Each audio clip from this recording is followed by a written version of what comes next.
Welcome back from your run. You've ended your run and you probably want to do some stretching out. So let's get to it. So glad that you've joined this class, this post-run yoga class. And whether your run was really, really good run, one of those great runs, or whether it was maybe less than perfect, that's absolutely fine. Let's just get onto our mat and stretch it all out. We're going to start in a child's pose. Knees wide, feet together. And we're going to go into a little bit more dynamic movement today. So we're going to walk our hands out, extending through our spine. Head reaches forward. And we're going to exhale, roll forward, keeping those knees wide, feet together. So you're almost rolling into a tabletop, sitting those hips back in space. Inhaling forward and exhaling back, just taking your time.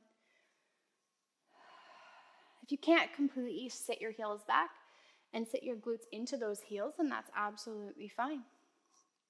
Just doing your best. Inhale and exhale. Good.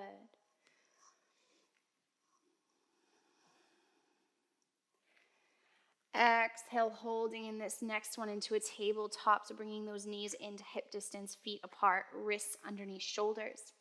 And we're going to press into our spine, rounding up belly button, pulls toward the spine, drop the chest, it moves through the arms. Now you can choose static or dynamic stretching. Dynamic means moving back and forth, static means holding. Inhaling and exhaling, maybe staying a little bit more static in one, or maybe moving back and forth in another pose, just trying to find what works for you. And a lot of people might say, oh, well, which one is best post-run? Which one will help me the most? And this is kind of where it gets complicated. Some experts insist that static stretching is the best. It's kind of crucial for that muscle recovery. However, maybe moving left and right with your hips here. That research has shown that stretching doesn't maybe have any benefit to help reduce the kind of post-muscle soreness that you might feel after one of those big runs, or maybe one of those small runs, or kind of reducing injuries. So then, why do we stretch? What are we doing? Let's go back to that cat-cow. Inhale and exhale, dropping the chest.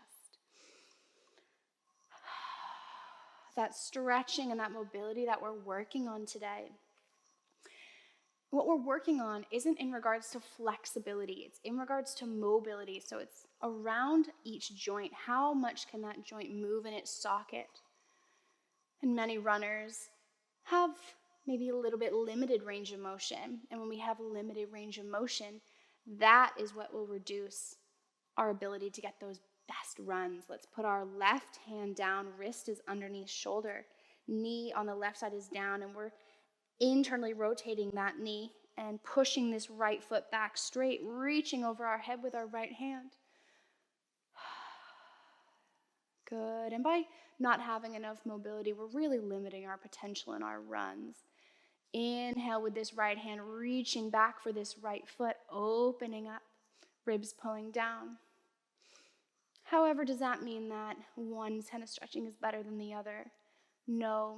Static stretching can feel really nice. It can really start that relaxation.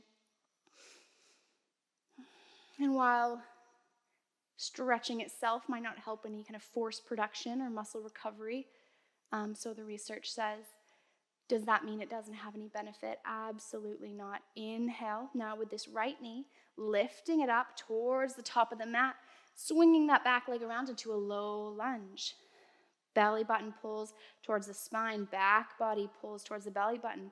Small little pulses. We're not going very deep here. We should feel it down this left thigh. Inhale and exhale. So what are those benefits of stretching? It's increasing kind of this mobility, as I said, but it's also reducing anxiety, increasing this mind and body awareness. And it's that awareness that will help us in running. As you know, running isn't all just in our body. A lot of it is in our mind, relaxing through the neck and the shoulders. And the effects of all of this can help us become a better runner. Left hip is pulling forward in the socket, right hip pulls back. Framing the front foot, heel rocks. Pulling the toes towards your face, chest pulls through. And let's rock back and forth through these. And all those signs